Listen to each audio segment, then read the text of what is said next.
Oh, hello. I didn't see you there. So, you've enrolled in Medicare Part A, and now you want to enroll in Medicare Part B. Congratulations! You have paperwork to fill out. But don't worry, we'll walk you through step by step to make sure you don't fall for any of the traps or gotchas that the government has laid for you. Stick around, and we will give you step by step instructions to fill out the government form CMS 40B. They change these forms all the time, so make sure the instructions you have are up to date. You can download this form at ssa.gov/forms. The link is in the description. You may be doing this during your IEP, SEP, or GEP. The insurance industry loves acronyms. The IEP is your initial enrollment period. 3 months before the month of your birthday, the month of your birthday, and 3 months after the month of your birthday. Ideally, you would just enroll for A and B at the same time, and then you don't need Form 40B. But let's just say you enrolled in A only, and then had a change of heart and decided you should also enroll in Part B. Here's one of the few times in life you get a do-over. As of the recording of this video, you still need to go hand this application in person to a local Social Security office. Now, as of January 2025, you can't just drop these off as a walk-in. You have to make an appointment, but it's worth checking out the Social Security website to see what their current policy is. If you could do this online, I highly recommend it. So here, enter your Medicare number if you have it. You can get this from your My SSA account, or it will be on your benefits letter if you received one in the mail. If you are certain that you have Part A, but don't have your Medicare number, you can also enter your Social Security number. But having online access to your My SSA portal is super handy. If you haven't set it up yet, make sure to check out our other video on how to set up your myssa.gov account. Fill out all of your basic contact information. You gotta love question number 6. They are actually asking you on the form whose sole purpose it is to enroll in Medicare Part B, whether or not you want to enroll in Medicare Part B. So, I guess that's the last of the easy questions. 7 and 8 are a little deeper. The question in 7A, asking whether or not you have coverage through an employer or union group health plan, means whether you have it on your own or through your spouse.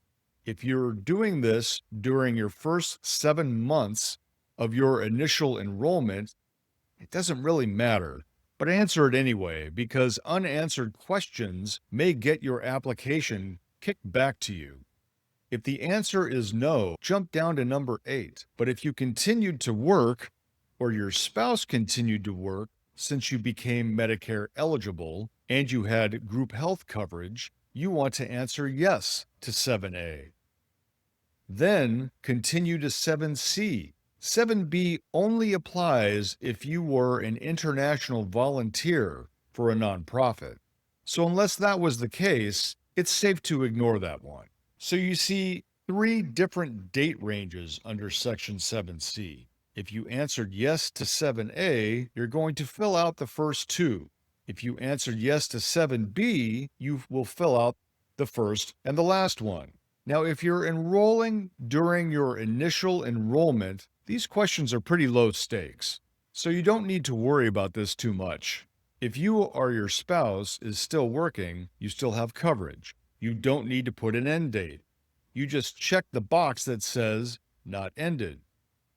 If you're in your initial enrollment, it will most likely be no. However, if your employer is under 20 employees, this is where this would come into play. Your employer's coverage would not be considered creditable coverage. So you would need to enroll in Medicare Part A and B, and your group plan would become secondary. There is a remarks section, but never use the remarks section unless it is necessary. During your initial enrollment, it is not necessary unless you answered yes to number 8. If you did answer yes to number 8, briefly explain why. For example, my employer only has 15 employees and I am required to sign up for A and B. We'll get to other examples where you would need to use the remarks section in your SEP or your GEP. 10 and 11 is for your signature and date.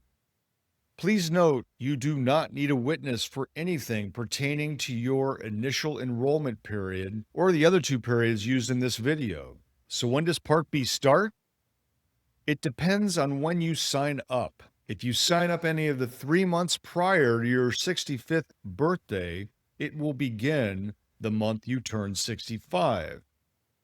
If you sign up the month of your birthday or the 5th, 6th, or 7th month of your initial enrollment, your coverage will start the following month. And just to keep it extra confusing, if your birthday happens to be on the 1st of the month, your eligibility date is 1 month before your birthday month. You can now submit your form to Social Security with a clean conscience, knowing there are no mistakes and there will be no delays. Next, we'll take a look at what happens if you are applying for Part B during an SEP or special enrollment period. The only time this would apply to you is if your initial enrollment period has ended and you are exiting a group health plan through you or your spouse's employer. Ideally, you would want to do this while you are still covered under that plan. However, you do have up to 8 months after coverage has ended to hand in this form and apply. But keep in mind, that will result in a gap in coverage. There will be no coverage between the time that you exit the plan and sign up for Part B unless you decide to take COBRA, which will almost certainly be more expensive than any of the options you would have with Medicare. But as long as you enroll within 8 months of losing your creditable group health coverage, you will not be charged a penalty for enrolling late in Part B. We want to avoid Part B penalties because they last forever. As with most things when it comes to the government, do this early. When you're within 3 months of the time you want your Part B to start, hand this thing in so it has time to crawl through the Social Security bureaucracy. Okay, so going back to the top of our Form 40B, it's going to start off the same way as we filled it out for our initial enrollment. As an extra added bonus, you can write SEP in big red letters at the top of your application, just so the poor, overworked, underpaid government cog reading your application doesn't miss the fact that this is a special enrollment period. Nice, but not mandatory. After that, name, rank, and serial number, the ridiculous, useless question number 6. 7A will be yes. And now we need to worry a little more about these dates than we did in the previous part of this video. Since this is not your initial enrollment period, the Social Security Administration is going to scrutinize these dates to make sure that you do not incur permanent Part B late enrollment penalties, a penalty that lasts forever. Number 8 is probably no.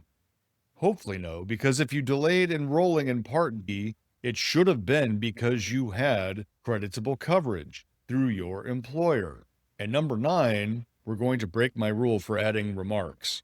We're going to add a remark here saying when you want your Part B coverage to start. You could make it 1, 2, or 3 months in the future, always on the 1st of the month. Sign and date, and you're done.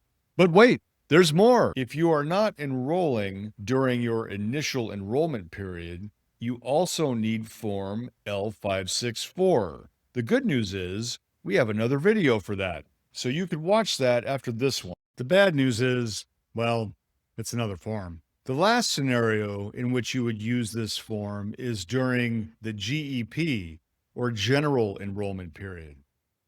This is basically open enrollment for Medicare Part B.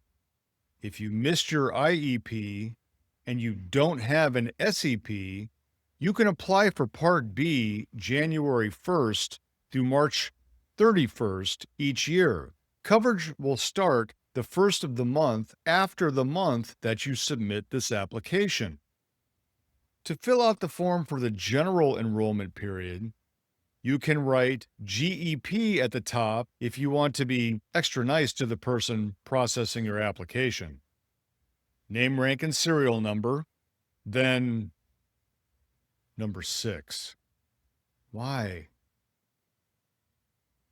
Do you wish to sign up for Medicare Part B medical insurance?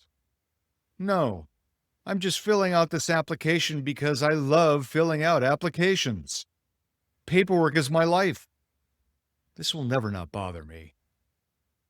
So if you're handing this in during the general enrollment, the answer to 7A is most likely no, or at least it should be. If the answer is yes, you don't need to use the general enrollment period. You can get a special enrollment period and avoid the Medicare Part B late enrollment penalty. Have I mentioned it lasts forever? But more than likely, we're going to answer no here. Skip the remarks, sign and date your application, and Bob's your uncle. Now, if you're doing this because you have a special enrollment period, you need to complete the form CMS L564. The video is right here. If you found this video helpful, give it a like, subscribe to my channel, and share it with somebody who would find this information helpful. Thanks. Have a great day.